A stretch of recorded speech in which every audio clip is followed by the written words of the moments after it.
Maksudnya boleh dimulai salam dulu baru basmalah atau basmalah dulu baru salam. Kedua, mengucapkan salam. Pertanyaan, ada mubalik yang menerangkan tentang ganjaran atau nilai salam di sisi Tuhan. Bila bersalam dengan assalamualaikum saja, ganjarannya 10. Bila ditambah wabar warahmatullah, nilainya 20. Dan bila diteruskan sampai wabarakatuh, nilainya 30. Mohon penjelasan dari Wiji Anasis, Lubuk Linggau, Sumatera Selatan.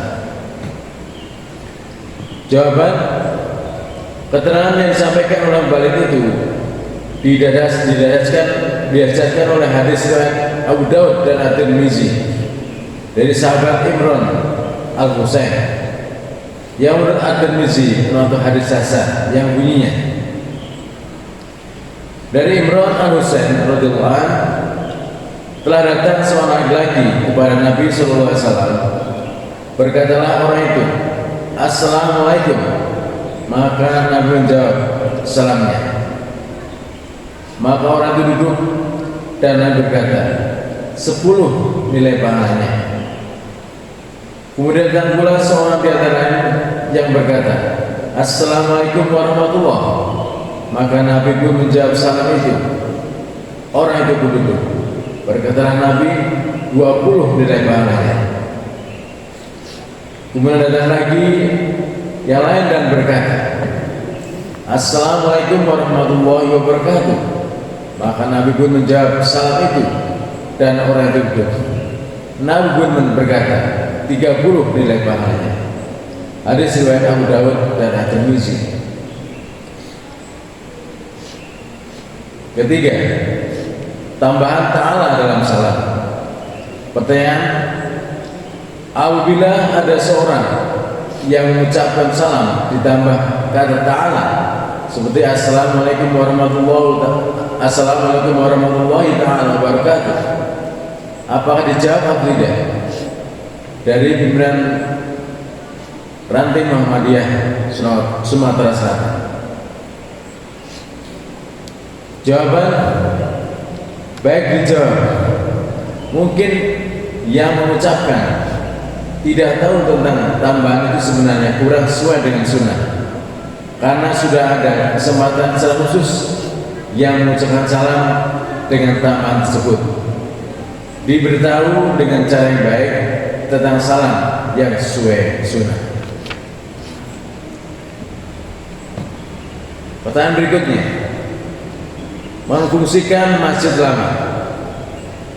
Pertanyaan, di kampung kami ada sebuah masjid yang terletak di sebidang tanah kepunyaan seorang warga dan mengizinkan tanah itu dipakai untuk keperluan masjid serta ibadah sosial lainnya. Karena jamaah semakin banyak, masjid tersebut tidak dapat lagi menampung para kaum muslimin atau muslimat. Oleh karena itu, dibangunlah masjid yang lebih besar lagi, namun masih berdekatan dengan masjid yang lama. Yang menjadi pertanyaan kami, bolehkah masjid yang lama itu dipakai untuk 1. sekretariat dakwah Islam, 2. majelis taklim, 3. perpustakaan Islam umum, 4. kegiatan sosial lainnya. Dari Hasan Soni, Kalimantan Selatan. Jawaban, barang wakaf seperti itu pada dasarnya harus digunakan sesuai dengan kehendak pewakaf. Kalau kehendak wakif untuk masjid, maka harus digunakan untuk masjid.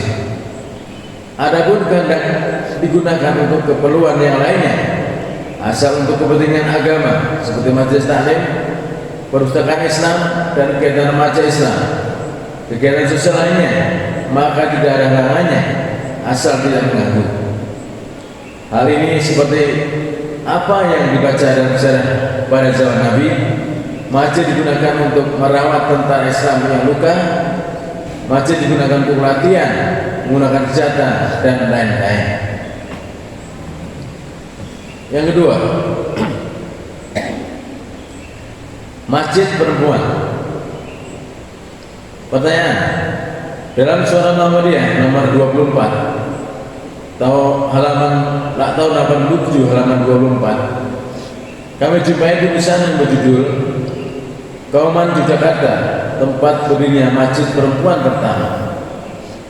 Yang kami tanyakan, apakah ini tidak bertentangan dengan keputusan tarjih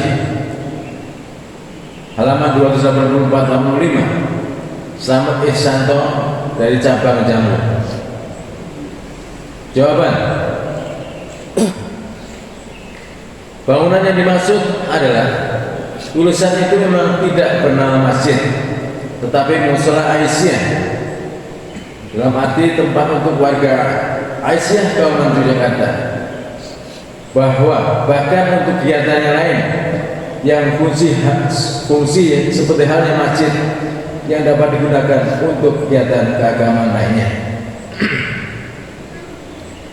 Jadi penulis maksudkan, dan masjid dalam tulisan itu bukan masjid yang dimaksudkan sebagai tempat peribadatan umum umat Islam yang dapat digunakan hanya untuk wanita dan pria melakukan sunat, tapi masjid dari segi bahasa tempat sujud yang lalu diberi tambahan kata perempuan untuk memberikan kekhususan bahwa di Kauman itulah yang pertama kali didirikan tempat sholat khusus wanita, bukan maksud menonjolkan kata masjidnya.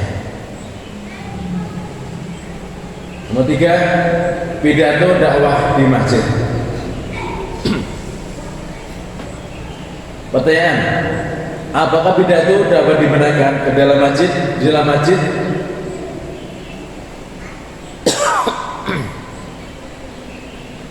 Banyak masjid di tempat kami, terutama di Kabupaten Banggai, digunakan demikian.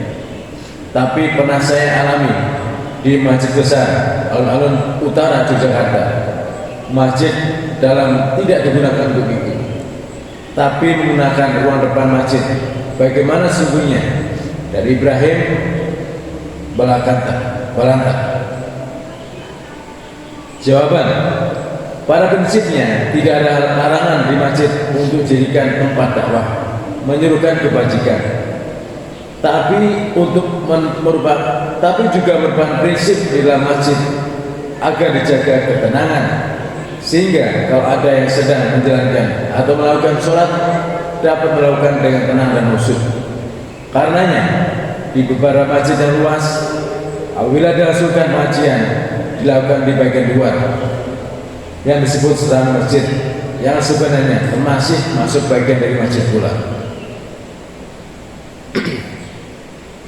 Dan harapan kalau mengadakan acara-acara yang sifatnya menggunakan pidato tidak mengganggu ketenteraman dan kekhusyuan orang yang sedang melaksanakan sholat di masjid ataupun sedang melakukan i'tikaf dan mengharapkan ketenangan.